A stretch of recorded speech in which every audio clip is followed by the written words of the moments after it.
Yo, this is Bucks Network. It's brought to you by PBS. This is when giant scorpions swarm the seas. You know, I love scorpions. I'm a Scorpio. Once again, this is Bucks Network. You watching it with Bucks? Let's go. The world was a very different place. Sea levels were high, and the Gonna watch it continents were right with me. surrounded We're by gonna, we're vast, gonna check shallow this out seas together. full of exotic creatures like rugose corals, crinoids, and jawless fish. And in what's now Utah, one such fish met an end that was as grim as it was typical. The jawless fish, known as Lecriaspis, was killed by 3 distinct puncture It's wounds fair to the use. head.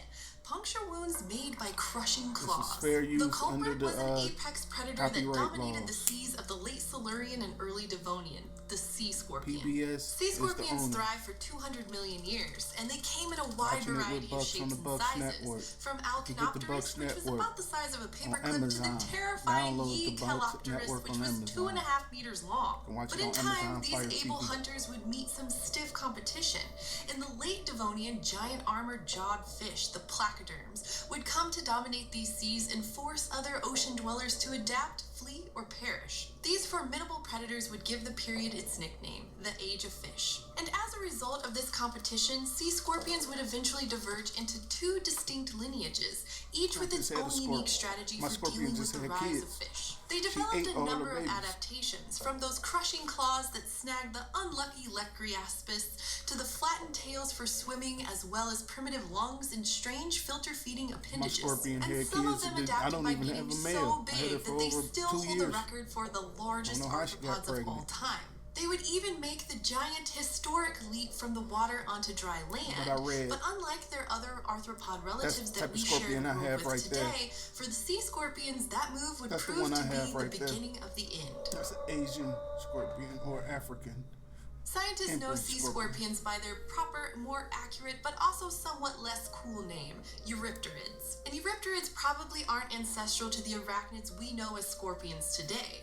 Sea scorpions and true scorpions are actually sister clades that both belong to a subphylum known as Chelicerata, an ancient group of What I'm doing right arthropods now. that first appeared in the oceans of the Cambrian period. By the time the Silurian period rolled around, tens of millions of years later, the 2 clades had diverged, each adapting a different way of breathing that ultimately set them down very different evolutionary paths. Yep. In the lineage of true scorpions, external respiration organs called called book gills were evolution adapted into adaptation. internal book lungs. These lungs allowed the ancestors of today's arachnids to become some of the first animals ever to colonize land. Sea scorpions, meanwhile, retained their book gills, which are similar to what horseshoe crabs use to breathe today, and this kept them dependent on water, mostly.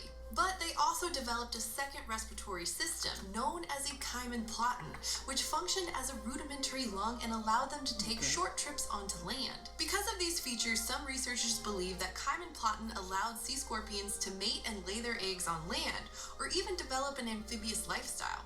But as history would show, this adaptation would prove to be a limitation as well as an advantage. Yep. In 2015, the earliest known Eurypterid, Pentacopterus decorahensis, was discovered in rocks in Iowa that date back 467 million years. Wow. It had compound eyes, a 2-section body, and 6 pairs of appendages. The first pair, by the mouth, would have been used for feeding, while can the go other to the, 5 were used for The moving Museum around. of Sea National scorpions would soon the come National to be Museum defined of by how History these in New York appendages and see adapted, this. splitting off into 2 distinct You can see the suborders with fossils 2 there. very I've different been- evolutionary strategies. The first suborder to appear was We went to that Styloneria, museum. It's really and its nice. first known member, Museum of Brachiopterus, National showed up History, just 9 million or years something after like that. Pentacopterus in what's now National Wales. History This Museum. species was a It's in New humble York. little water monster just under 20 centimeters long, It's in and it Manhattan. scuttled along on 10 legs, scavenging for food at the bottom of the shallow seas. New Like York all of City. the Stylonerians that would follow, Brachiopterus used its appendages for walking and stuck to a strategy of scavenging and filter feeding on the sea floor in order to stay out of the way of fish, which were on the rise. But during the late Ordovician, a second suborder of sea scorpion emerges in the fossil record, the Eurypterina. The earliest known Eurypterine is a little species dated to 445 million years ago, discovered in the shales of South Africa. And these sea scorpions had a pair of appendages that were more like paddles, which allowed them to swim, a lifestyle that put them in direct competition with jawless fish and cephalopods. The newfound mobility of this group allowed it to diversify throughout the Silurian, and fast, as they were able to colonize new areas and take advantage of new niches. Yep. Plus, by competing with fish and cephalopods, they put themselves under selective pressure and launched an evolutionary arms race with other swimmers. This led to much greater diversity in this suborder, which is probably why 75% of all known Eurypterid species and more than 95% of all specimens ever found belong to Eurypterina. But as the Silurian gave way to the Devonian, a dangerous new competitive pressure entered the seas, the armored jawed fish known as the placoderms. So after reaching their peak diversity at the very start of the Devonian period, the number of Eurypterine species begins to drop in the fossil record, likely because many simply couldn't compete with this newer powerhouse predator. But the Eurypterines that did survive managed to stage a sort of evolutionary rally, getting bigger, faster, and stronger in the Devonian to cope with seas filled with placoderms that were doing the same. So we probably have placoderms to thank for the nightmare fuel that followed, a family of giant Eurypterines that persisted for nearly 40 million years. Whoa, 40 million. These are known as the Terra Gotens. They were some of the only sea scorpions to cross the open ocean, exploring the seas between the continents of Euramerica and Gondwana. And several aspects of their anatomy indicate that they were active, powerful predators. They had thin, lightweight exoskeletons that helped them move faster, and flattened tails called telsons that gave them extra swimming power. Their eyes faced forward and had thousands of lenses, giving them keen eyesight for spotting prey. And they caught that prey with mouth appendages called chelicera that ended in large raptor-like claws. These claws were so robust that they often preserve better than the thin exoskeleton. And sometimes they're the only parts that remain in the fossils of Terra Gotids. Many Terra Gotids reached over 1 meter in length, but the king of them all was Eucalypterus, the largest arthropod that has ever lived, maxing out at 2.5 meters long. It was described from a claw found in Germany in 2007 that's nearly a half meter long, with tooth-like serrations that were about the size of a tiger's canine teeth. But despite their best efforts, these invertebrates couldn't keep up with the placoderms, and Eurypterines lost over 50% of their diversity within the first 10 million years of the Devonian. By the end of the Devonian, all of the giant marine Eurypterines had gone extinct.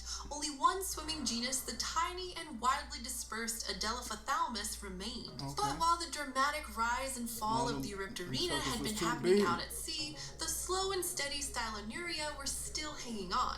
In contrast to their cousins, the Eurypterines, the Stylonurians remained relatively unaffected by the rise of fish. While the Eurypterines were busy competing with fish, Stylonurians moved inland to brackish and freshwater ecosystems where there were fewer placoderms and less competition.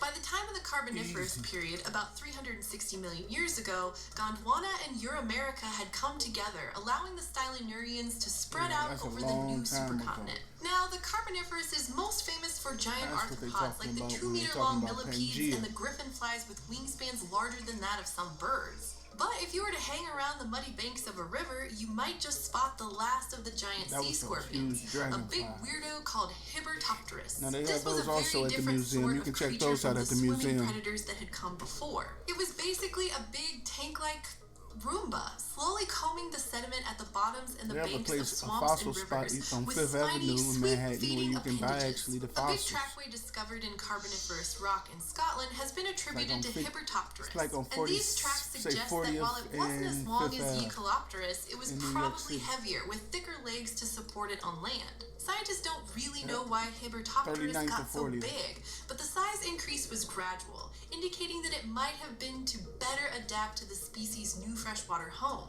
That's because chelicerates have blood that has a salinity similar to that of seawater, so a larger body size and thicker exoskeleton would have helped insulate Hibbertopterus to maintain its blood salinity in fresh water and even in the open air. Hibbertopterus died out in the Carboniferous, but other Hibbertopterids persisted for millions of years. The final Eurypterid, Campilocephalus permianus, disappeared at the end of the Permian period during the biggest extinction event in Earth's history. The end Permian extinction event, also called the Great Dying, was probably triggered by massive volcanic eruptions in Siberia that warmed the climate and killed off more than 96% of marine species and 70% of species on land. Campilocephalus was among the many casualties, and with its demise, the 210 million year age of Eurypterids was brought to an end. While sea scorpions ultimately succumbed to the evolutionary pressures of powerful new vertebrates and mass extinction events, for a big window of time, they were the most fearsome and diverse arthropods around.